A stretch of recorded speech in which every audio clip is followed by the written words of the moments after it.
Hello, fellow generals, and welcome back to a slightly different video today. I started the Battlesector campaign with one simple goal back in the days. Beat the entire Blood Angel campaign without losing a single unit.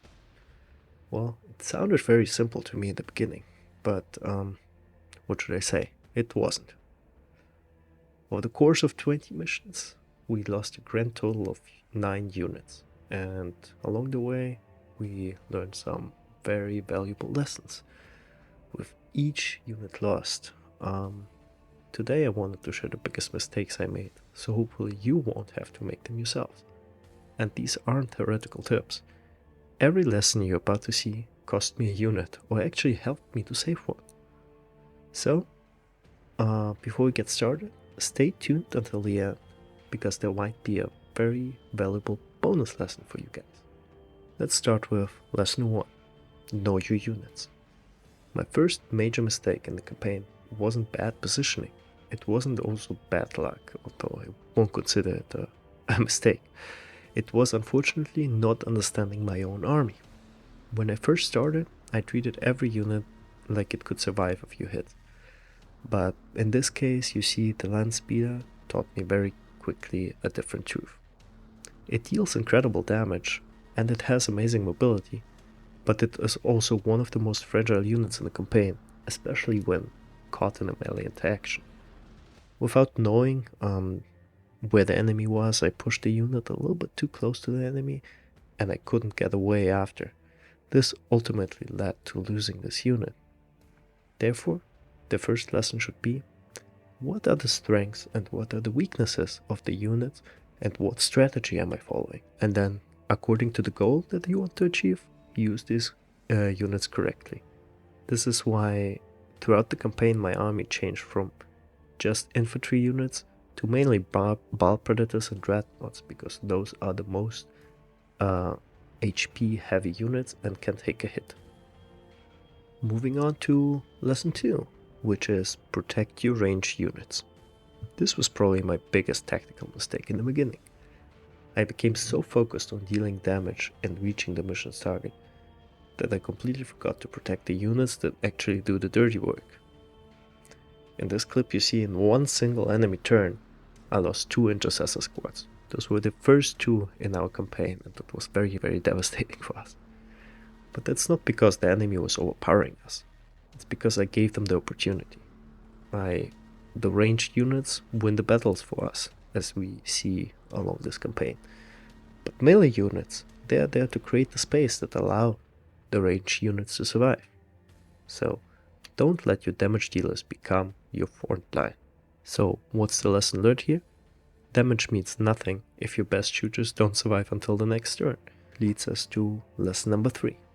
Patience is key in this game. This lesson took me much longer to learn as it should, and it cost me a few more units than it should. This game constantly rewards aggressive play, until it suddenly doesn't. So, many missions spawn additional enemies after you started your turn, and others trigger reinforcements after crossing invisible lines. So, if you don't know the mission yet, don't rush it.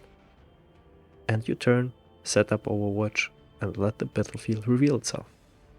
Unfortunately, I lost multiple units simply because I wanted to finish the mission one turn faster.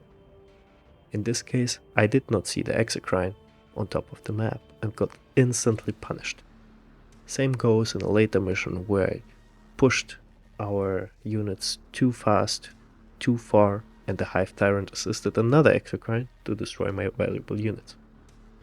So, what's the lessons learned here?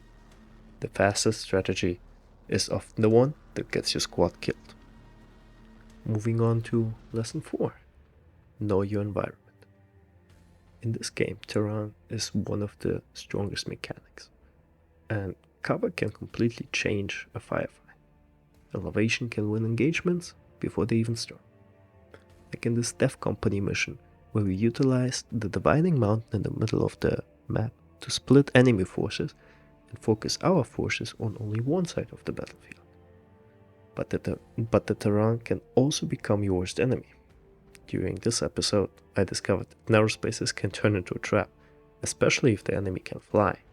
Suddenly, your strongest units can't move anymore, and retreat becomes impossible.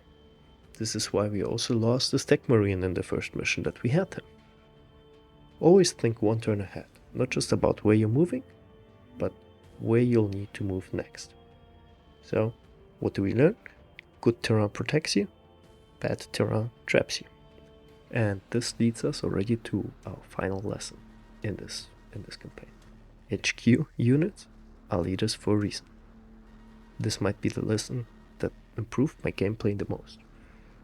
Especially after 18 missions I discovered that. At first I treated HQ units until units like stronger versions of normal units. The captain just has 2 action points and deals twice as much damage. Great. But they are not. They are force multipliers.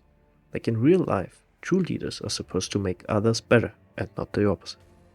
They help everyone around them perform better. Once I started building my army around HQ buffs, the mission became noticeably easier. With that being said, keep your leaders where they make everyone else stronger.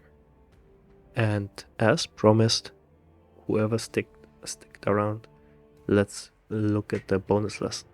Overwatch. Finally, Overwatch isn't just damage, it's an area denial. It changes how the enemy moves.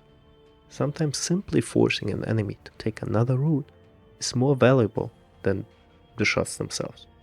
But Overwatch also has a trap. Don't activate it just because you have an action point left. Think about where the enemy is actually going to move.